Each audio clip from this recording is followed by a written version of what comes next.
Boker Tov.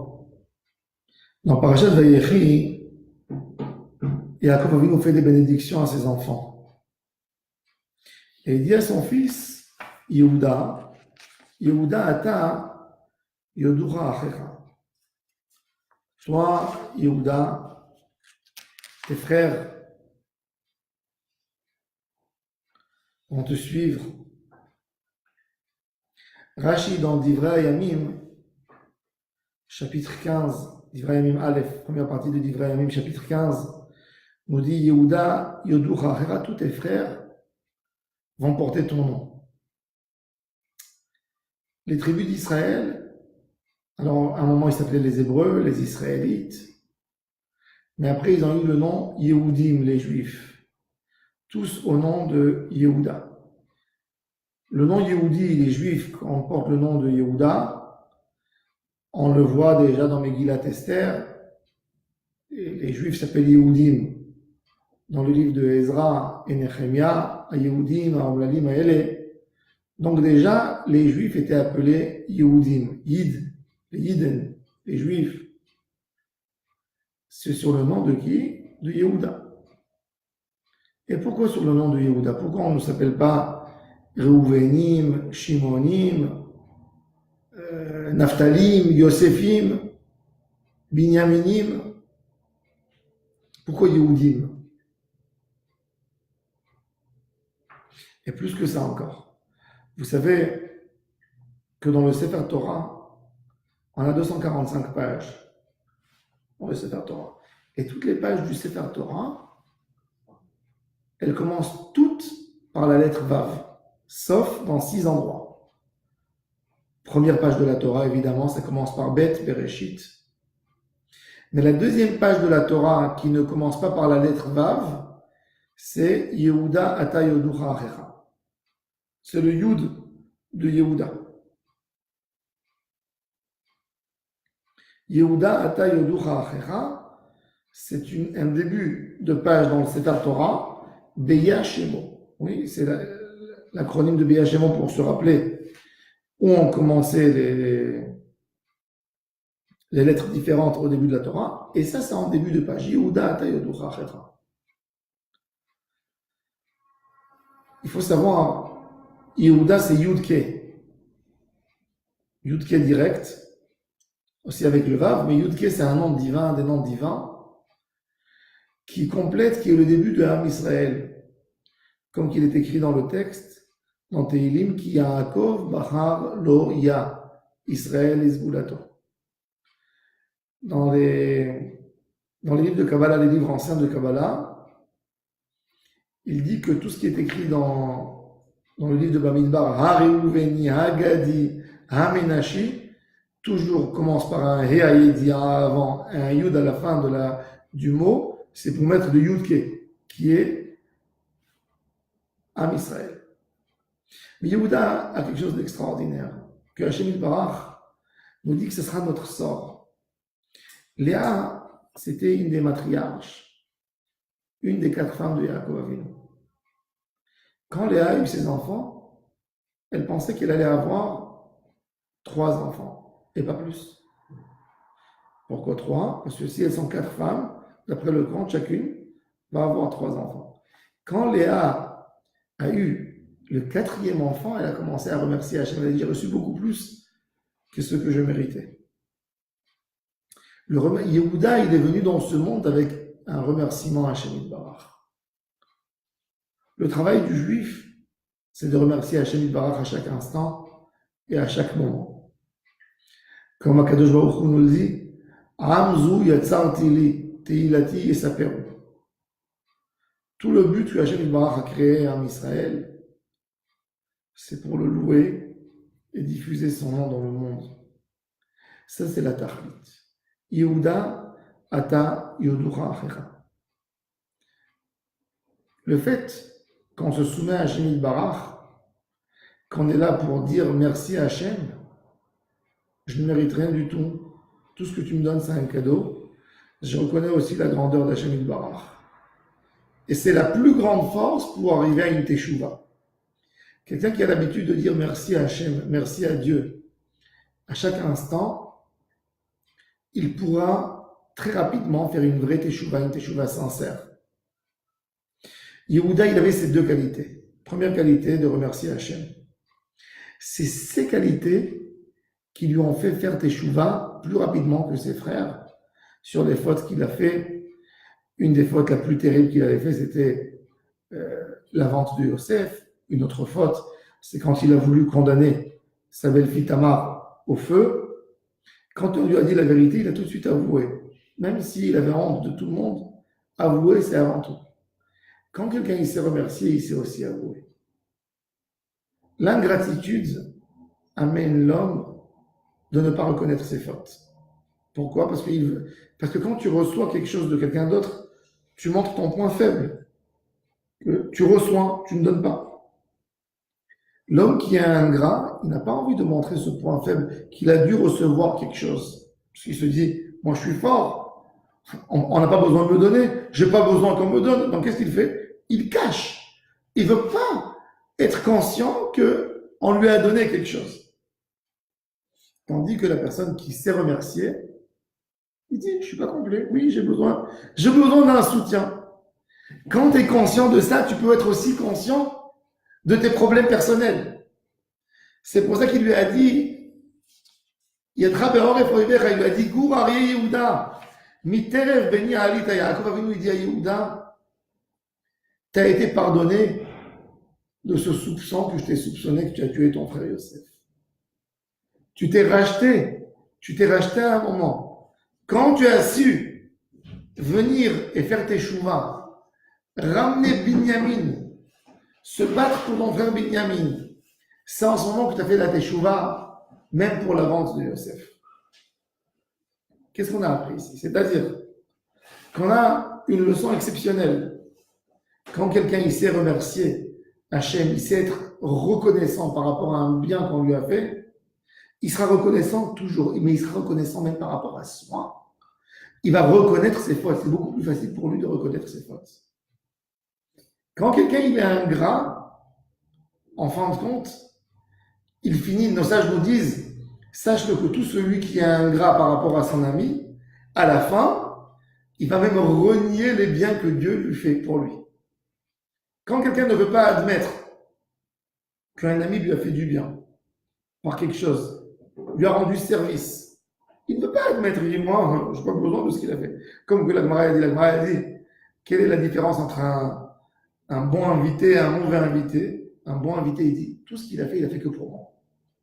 Mais un mauvais invité, qu'est-ce qu'il dit? Il dit, j'étais chez lui Shabbat, de toute façon, il préparait le repas de Shabbat. Qu'est-ce qu'il a fait? Il a ajouté une cuisse de poulet pour moi. Il a ajouté un morceau de viande. Il a mis encore une tomate dans la salade. Sa femme, elle a fait encore un pain. Ça, c'est un homme ingrat. Pourquoi? Il ne veut pas dire, on a fait pour moi, donc je suis redevable. Il ne veut pas dire, j'avais besoin de l'autre et ça m'a rendu service que l'autre il a fait. Donc, qu'est-ce qu'il dit? Il n'a rien fait pour moi. Ça, c'est l'ingrat. Cet homme ingrat, quelque part, il ne reconnaîtra même pas ses fautes par rapport à son créateur. Sofo likfor vetovato shel makor. En fin de compte, il n'arrivera même pas à réaliser une faute qu'il a fait lui, qu'il a commis par rapport à Hachem Barach. Mais celui qui reconnaît ce qu'on lui a fait, qui sait dire merci, il peut même reconnaître ses fautes. Et ça, c'est Yehuda. Ça, c'est la grandeur de Yehuda. Yehuda a fauté plus que tous ses frères. Quelque part. On n'a pas vu un gars qui voulait condamner sa belle-fille au feu, qui est tombé enceinte finalement de lui. C'est lui qui a donné l'idée de vendre Yosef. Mais Yehuda, il va être roi, pourquoi? Parce qu'il sait avouer les fautes. Ce caractère de Yehuda est passé à tous ses enfants. David, si on compare David devant le roi Saül, David et Shaoul. Shaoul a perdu sa royauté parce qu'il n'était pas prêt d'avouer une faute. C'est intéressant. Il n'était pas prêt d'avouer une faute. Quand il a fait la guerre d'Amalek, et ils ont pris de la bétail d'Amalek, Samuel, le prophète, il vient et lui dit, mais pourquoi vous avez fauté? Il dit, mais non, on n'a pas fauté. On a fait ce que Dieu a dit. Il se bat avec Shmuel. Shmuel lui dit, tu n'as pas écouté Dieu. Il dit, mais si, j'ai écouté Dieu. Si le débat entre le prophète et toi, Saül, le prophète il te dit, tu n'as pas écouté Dieu, toi tu dis, tu as écouté, on a fini la discussion, c'est fini. Moi, je dis, t'as pas fait, toi, tu t'entêtes. Mais David Ameller, et c'était ça la seule faute de Saül. Et il a perdu sa royauté à cause de ça. Finalement, qui était son successeur? David. Euh, David, il a eu des histoires. Hein. Il a eu Bathsheba, il a compté le peuple d'Israël, il a eu son fils Absalom, il a eu des histoires dans sa vie, beaucoup d'histoires. Mais la pire des histoires, c'est Bathsheba.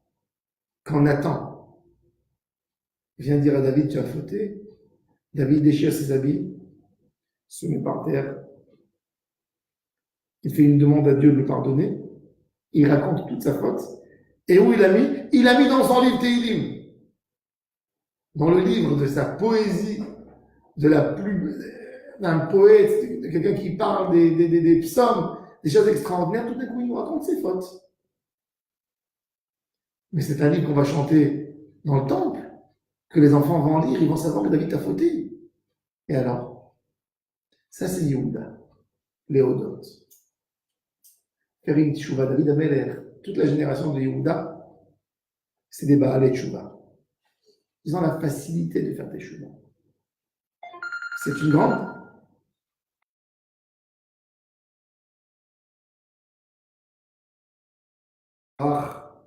Donne un caractère de vouloir faire des tchouva, de savoir s'excuser facilement, d'avoir le mot pardon sur ta langue, d'avoir le mot excuse-moi, pardonne-moi, j'ai tort, j'ai eu tort, je me suis mal comporté, c'est vrai ce que tu dis. Ça, c'est un bonheur, quelqu'un qui a ça, qui a cette facilité de dire ces phrases. Évidemment, pas un menteur, oui, quelqu'un qui dit sincèrement. C'est un bonheur, sa vie est heureuse. Dès qu'on lui amène une critique, il dit, tu as raison. Il n'y a plus d'histoire qui va continuer après. Tu as raison. Tu as raison. Je ferai des progrès. Tu as raison. Sincèrement, je te dis, tu as raison. Ça, c'est la source du bonheur. Ça, c'est le cadeau que Yehuda a eu, plus que ses frères Shimon et Lévi, avec un conseil. Shimon et Lévi, ils ont eu un conseil de faire du mal à Yosef. C'est pas eux qui ont vendu. C'est Yehuda qui a réalisé la vente. Mais Shimon et Lévi ont tout perdu. Pourquoi? Parce qu'ils se sont justifiés toujours devant Yaakov. Quand ils ont eu l'histoire de Shrem avec leur sœur, Yaakov leur a dit, pourquoi vous avez fait cette chose atroce de tuer une ville entière? Ils ont répondu. Ils n'ont pas dit, on s'est trompé. Yaakov ne leur a rien dit sur place. Il a attendu. Il ne voulait rien leur dire parce que s'il leur avait dit, peut-être qu'il les aurait éloignés du judaïsme. Il ne voulait pas les écarter de lui. Il envoie sur place, il se tait. Où il leur a rendu? Dans les brachot, dernier moment de sa vie. Tous les enfants veulent prendre une bracha du père, il dit, Shimon et Lévi, je ne vous donnerai pas la bracha. Vous êtes durs. Qu'il soit maudite votre colère, etc., etc. Il leur donne pas de bracha. Pourquoi? Parce que vous vous justifiez. Pourtant, le Lévi est sorti du Kohanim. Hein? Le Lévi est sorti. De Lévi, oui. Lévi, il a fait son tikkun après. Shimon n'a pas voulu faire son tikkun, il a eu un autre problème, de Zivri. Avec les filles de Midian, etc. Qu'est-ce qu'on voit ici? On voit cette notion de ne pas assister, de ne pas tenir. On te dit, t'as fauté. Il y a quelqu'un qui vient qui te dit, tu as fait une faute. Non, ne me regarde pas à moi, regarde-toi à toi. Pourquoi? Si, je me suis trompé. Pourquoi t'es Dieu? T'es Dieu. Que Dieu n'a pas de faute. Que Dieu n'a pas de faute. C'est avoir cette facilité de teshuva. Celui qui a ça, c'est un homme heureux dans la vie. La Gemara dit, Modim des Rabbanan aïm shevachai. Le fait qu'un rabbin qui a dit devant tout le monde une halakha, il s'est trompé. Et il y a un petit élève qui vient, qui lui dit, Rav, vous vous êtes trompé. D'avoir ce courage de dire, je me suis trompé. Ce courage fait de l'homme le plus bel homme sur terre. Un dirigeant qui ne sait pas, qui n'est pas là en train de justifier son comportement, lui dit, tu as fait une erreur. Dire oui, c'est vrai, j'ai fait une erreur, j'admets. Non, toujours il est là en train de justifier. Pourquoi j'ai fait ça? Parce que c'était comme ça. Quand tu te justifies, c'est là que le peuple te déteste. Dis devant le peuple pardon. Et cette force de demander pardon. Et cette force de demander pardon. Quand l'homme demande pardon, Akadosh Baruch Hu le reçoit dans n'importe quoi. Mais quand l'homme est têtu, il ne veut pas admettre Son erreur, c'est là qu'il perd tout. Et l'exemple magnifique de tout, c'est Yehuda, qui s'en sort de deux crises, une plus grande que l'autre, et il s'en sort plus fort. Pourquoi? Parce qu'il avoue. Parce qu'il dit, pardon, Mechila. Et ça, on l'acquérit uniquement avec le remerciement à Hachem Barach. Donc, on a toujours ces deux qualités extraordinaires de dire merci à Hachem Barach, surtout, mais pas avoir un merci simple, un merci banal. On a malheureusement des merci banals dans nos poches. Tu dis toujours merci beaucoup. Imaginez-vous un homme, il mange le plat de sa femme tous les jours, il dit merci, merci. À un moment, il dit, dis-moi, je ne mérite pas un compliment un peu plus. Travaille ta tête pour dire un mot plus gentil quand même. Toujours la même chose. Même dans le remerciement à Hachem Barach, ça doit être un merci différent tous les jours. Le merci d'aujourd'hui, c'est pas le même merci qu'hier. Dire merci Dieu, je te remercie. Même ce que je ne méritais rien du tout, tu étais là pour m'aider, pour me soutenir. En quoi je pourrais te remercier? Ça fait s'habituer à dire merci à Hachem. Et de l'autre côté, avoir cette facilité d'avouer nos fautes, d'avouer nos erreurs, d'avouer et de dire on veut faire une teshuva. Que Hachem nous aide qu'on soit toujours dans le chemin de la teshuva et qu'on soit des vrais Yehudim. Parce que notre nom Yehudim, c'est pour se rappeler de ces deux choses. Les Hodot, dans le sens dire merci, et dans l'autre sens d'avouer nos fautes et d'essayer de vouloir arriver à une réparation. Yom Tov, les Koulam, bonne journée à toutes et à tous.